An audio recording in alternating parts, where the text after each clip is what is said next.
ભાજપ સંગઠન મહામંત્રી રત્નાકર મુખ્યમંત્રી નિવાસસ્થાને પહોંચીને સીએમ ભૂપેન્દ્ર પટેલની સાથે તેમણે મુલાકાત કરી હતી। સાથે જ ગુજરાત સરકારમાં સહકારિતા મંત્રી જગદીશ પંચાલ પણ આ બેઠકમાં હાજર રહ્યા હતા। ભાજપ સંગઠન મહામંત્રી રત્નાકર મુખ્યમંત્રી નિવાસસ્થાને પહોંચતા અનેક તર્ક વિતર્ક ઊભા થયા છે। થોડાક સમય પહેલા ભાજપ પ્રદેશ પ્રમુખ સી.આર. પાટીલને 5 વર્ષ પૂરા થયા છે, માટે આ મુલાકાત ગુજરાત ભાજપ માટે ખૂબ મહત્વની છે। નમસ્કાર, જમાવટ સાથે હું છું પાર્થ।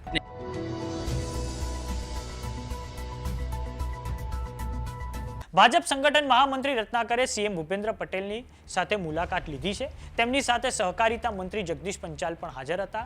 બીજેપી સંગઠન મંત્રી રત્નાકરે આ મુલાકાત ત્યારે લીધી છે જ્યારે ભાજપ પ્રદેશ પ્રમુખ સી.આર. પાટીલને 5 વર્ષ પૂરા થયા છે।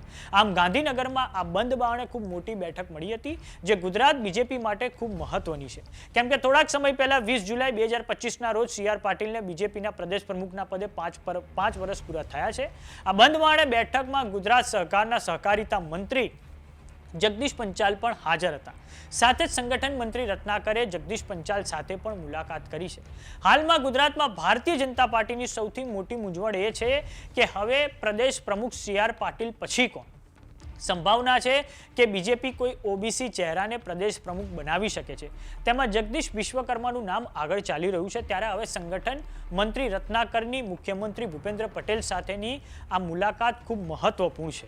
આપને જણાવી દઈએ કે 20 જુલાઈ 2020ના રોજ સી.આર. પાટીલે બીજેપીના પ્રદેશ પ્રમુખ તરીકેનો કાર્યભાર સંભાળ્યો હતો અને તે પછી જે નગરપાલિકા અને કોર્પોરેશનની ચૂંટણીઓ થઈ તેમાં બીજેપીને ખૂબ મોટી જીત અપાવી હતી અને આ પછી 2022ની વિધાનસભાની ચૂંટણીઓ થઈ તેમાં પણ બીજેપીને 156 સીટ અપાવી હતી।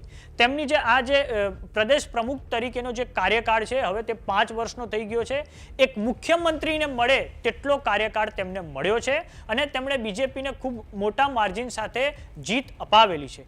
માત્ર 2 હારને છોડી દો, જેમ કે બનાસકાંઠાની 2024 લોકસભા બેઠક પરની હાર અને વિસાવદરની પેટા ચૂંટણીની હાર, આ બેને છોડતા તેમણે ભારતીય જનતા પાર્ટીનું જે પરફોર્મન્સ છે જે ગુજરાતમાં તેને અભૂતપૂર્વ રેકોર્ડ સ્તરે પહોંચાડ્યું છે। તો હવે બીજેપી માટે પ્રશ્ન છે કે પ્રદેશ પ્રમુખ સી.આર. પાટીલ પછી હવે કોની નિમણૂક કરી શકાય છે અને આ માટે બીજેપી હાલમાં કોઈ ઓબીસી ચહેરાને પ્રદેશ પ્રમુખ પદ સોંપી શકે છે,